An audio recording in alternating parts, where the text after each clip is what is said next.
It's fugitive Australian journalist Shane Dowling from the website and YouTube channel Kangaroo Court of Australia.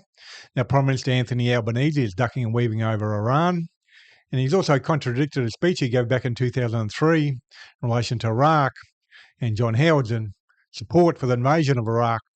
And I'm going to show you three things, a press conference from today with Prime Minister Anthony Albanese and Foreign Affairs Minister Penny Wong. And I've learnt new editing skills, so I've embedded myself in the video, and I'll pause it and make comments during the course of that 10-minute press conference. Then I want to read you out a paragraph from a speech that Anthony Albanese still has it on his website from 2003 on Iraq. Then I'm going to read you out a few comments from former Senator Doug Cameron, former Labor Senator, who's very critical of the government at the moment over Iran.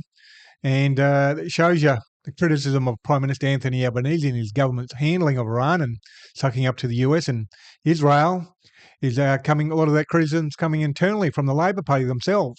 And now I'll show you the press conference with Anthony Albanese and Penny Wong today. Now, the video I'm about to show you is a media conference with Australian Prime Minister and Foreign Affairs Minister Penny Wong, and it was recorded on Monday the 23rd of June 2025. Good morning. The world has long agreed that Iran cannot be allowed to get a nuclear weapon, and we support action to prevent that, and that is what this is.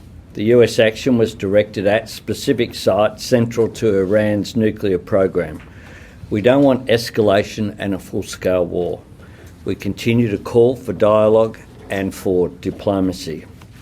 As I've said for many days now, we are deeply concerned about any escalation in the region, and we want to see diplomacy, dialogue and de-escalation.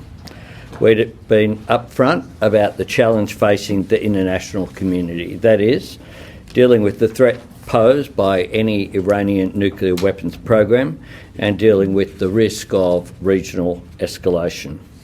And that's why Australia called upon Iran to come to the table and abandon any nuclear weapons program. Iran didn't come to the table just as it has repeatedly failed to comply with its international obligations. Yeah, it's interesting there that Prime Minister Anthony Albanese accuses Iran of not complying with his international obligations. Well, he certainly hasn't said the same about Israel and its Prime Minister Benjamin Netanyahu, who should hand himself in to the International Criminal Court, given there's a warrant out for him for genocide and war crimes. We urge Iran not to take any further action that could destabilise the region. Happy to take questions. Prime Minister, can you just explain why you've waited until now to explicitly express your support for this action? And is it because you want Australia to remain a non-central player in this conflict? Well, we aren't a central player in this conflict, that's just a fact. And what we do is we run an orderly, stable government, but I made comments about this in 3 countries over recent days, and my comments today are perfectly consistent with that. Prime Minister, if I could just ask about, there's a concern from the US around retaliatory action when it comes to sleeper cells in the US. That's something that's been well reported over the last few hours. There's a sense that Iran has the capability to attack European and American nationals beyond the US and the Middle East is also what's being reported. Was this discussed today, and what would be your message to Australians who are seeing this sort of thing coming out in terms of any concern about a threat here in Australia? Well, precisely why we're calling for a de-escalation. And obviously we are opposed to any action against Australians or indeed against anyone else. What we want to see, as President Trump has said, is peace going forward. There's an opportunity for that to occur. Can I just Hang add to on. that? Well. Thank you, Prime Minister. I'll just add to that. Obviously, there are always risks, not only from escalation in the region, but also potential for risk more broadly. I indicated publicly this morning that I have asked my department to consider whether if there's any alteration to travel advice more generally, which we will obviously make sure is updated.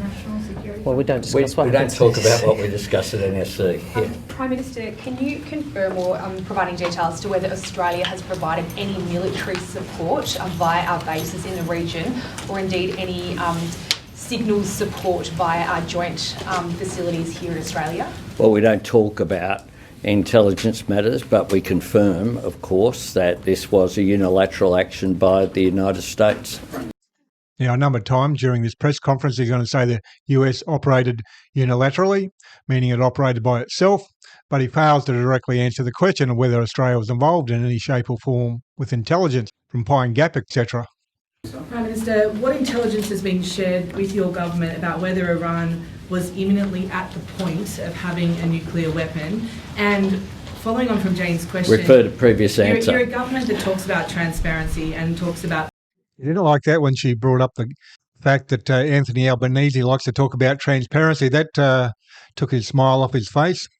being upfront with the Australian people. So was a facility like Pine Gap used in this attack? Was information that's been garnered there used as part of this attack on Iran? We are upfront, but we don't talk about intelligence, obviously.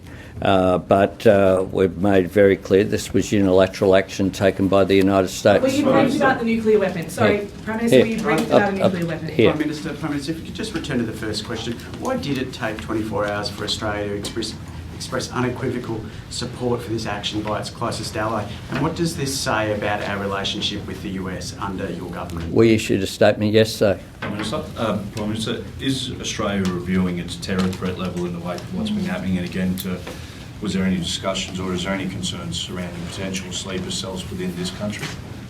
Look, we constantly under a position where the ASIO Director General and our security intelligence agencies constantly engage in monitoring. There's been no change in any of the advice that has been issued. Prime Minister, PM Starmer noted that his government was given prior warning of the US action in Iran, I think quite shortly before it took place, but he was given warning. Was ours? The UK has been one of the countries that's been at the negotiating table with Iran for many years on its nuclear weapons program. Once again, he's just failed to answer the question totally. Just didn't answer it. Just to follow up, so was your government briefed prior to the attack? This was unilateral action taken by the United States. Sounds like a parrot at the local pet shop. Just keeps on going about unilateral action.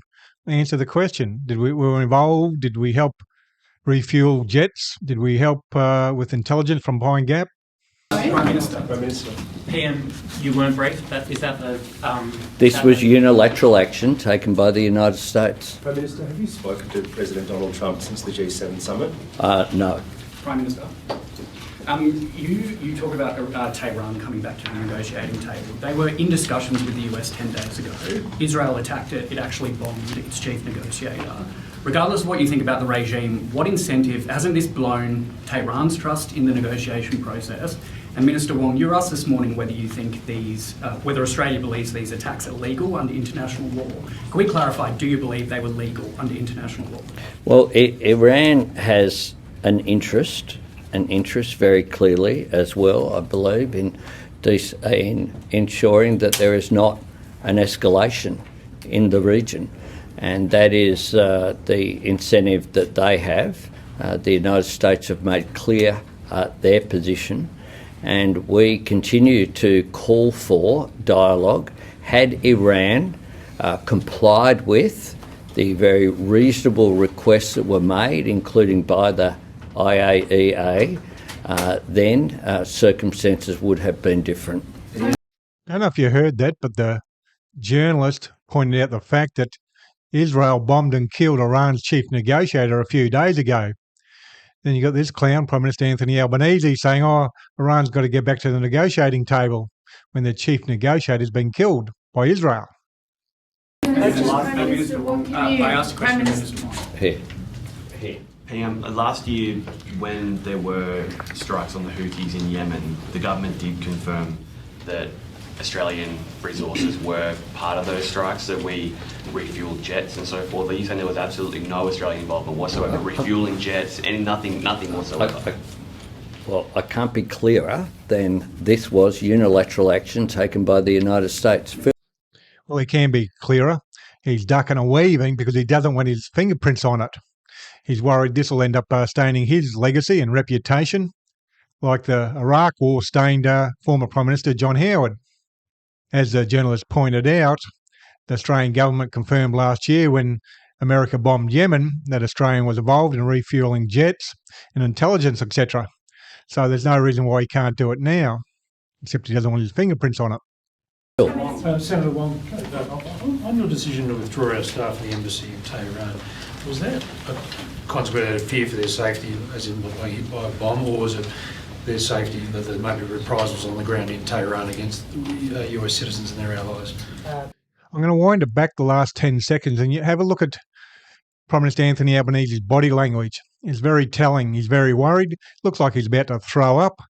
I think he's sick by the fact that he knows he's lying and bullshitting the Australian public, and he knows a lot of the Australian public aren't going to buy it. So I'll wind it back about 10 seconds and watch it again. Just keep an eye on his body language. He's swaying like he's a drunk Barnaby Joyce in Parliament, like the way Barnaby Joyce sways in Parliament. Embassy in Tehran, was that a consequence out of fear for their safety, as in being hit by a bomb, or was it their safety that there may be reprisals on the ground in Tehran against US citizens and their allies? Thanks, Phil. Obviously, that was a difficult decision to make. We've had to do it previously. Previous government had to do it in Kyiv and in other parts of the world. It occurs from time to time. But I would say we were very conscious of the history in Iran, which I think is people well know, and the advice to me, which I discussed with the Prime Minister and the Deputy Prime Minister, was to ensure we got our people out. Obviously, the situation in Iran is very distressing for Australians. We have over 3,000 Australians and their families who have registered with us as seeking to leave, and obviously airspace remains closed. We have deployed people to the Azerbaijani border in the event that more Australians are able to exit through that border. Just here. Just back to Anna's question. So you support the premise of the US attack. Oh, sorry. You support the US attack, but do you support the premise of the US attack, which is that Iran was imminently close to having nuclear weapons?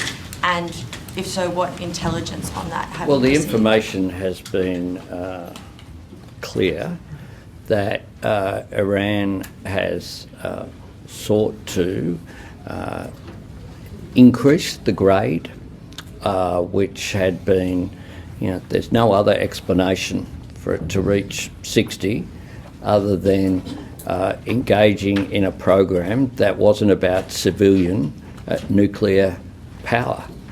And that was clear. It was also very clear over a period of time, and as early as a week ago, of course, at the G7, when President Trump left the G7, made it clear that Iran had an opportunity to comply. They chose not to, and there have been consequences of that. Thanks very much.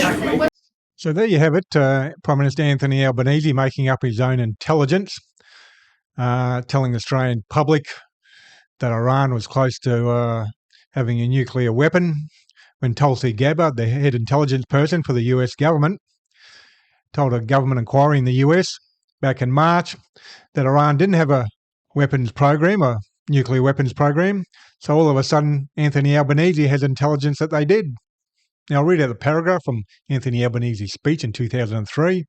Now, it says Wednesday, the 19th of February 2003, but it's got another date, the 20th of March 2003 as well. And it's on his website, which is anthonyalbanese.com.au/Iraq. You'll be able to find it if you do a search for that. The paragraph says the comments of the Prime Minister and those in government in trying to justify our involvement have been nothing short of disgraceful. And he's talking about John Howard and the government then, 2003. We have heard a lot about the evils of Saddam Hussein. There is no doubt that it is correct that he is an evil tyrant who has oppressed his own people. But in the Gaza Strip this week, 6 Palestinians in a refugee camp were killed by the Israeli army, including a toddler shot in the head. What is the government saying about that? What is the government saying about the death of an American peace activist, 23-year-old Rachel Corrie, crushed by an Israeli army bulldozer?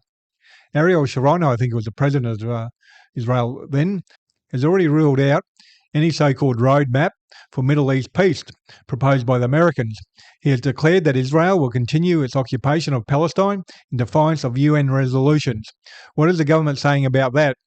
Well, what is Anthony Albanese saying about that nowadays? What about the genocide going on in Palestine, in Gaza, of the Palestinians, over 50,000 murdered? Some say it's a lot more than that. And I'll put up 2 tweets from Doug Cameron, the former Labor senator. The first tweet says, Simon Crean, the last Labor leader to act for peace, has courageously said, never allow a foreign policy to be determined by another nation. Never commit to unnecessary war when peace is possible. Never send Australia's young men and women to war without telling them the truth. In another tweet, Doug Cameron says, the unequivocal support for Trump's illegal attacks on Iran is reprehensible and demonstrates that the pathetic AUKUS agreement has subjugated our national sovereignty and moral compass to the USA. Time for Labor backbenchers to speak up. So Doug Cameron is asking for Labor Party backbenchers to speak up and criticise the Labor government and Anthony Albanese. So if you hear people criticising Anthony Albanese over Iran or Israel and the Palestinians in Gaza, well, you know it's coming internally as well from Labor Party members and former politicians. Anyhow, please do your bit and help shine a light on corruption and share this video on social media.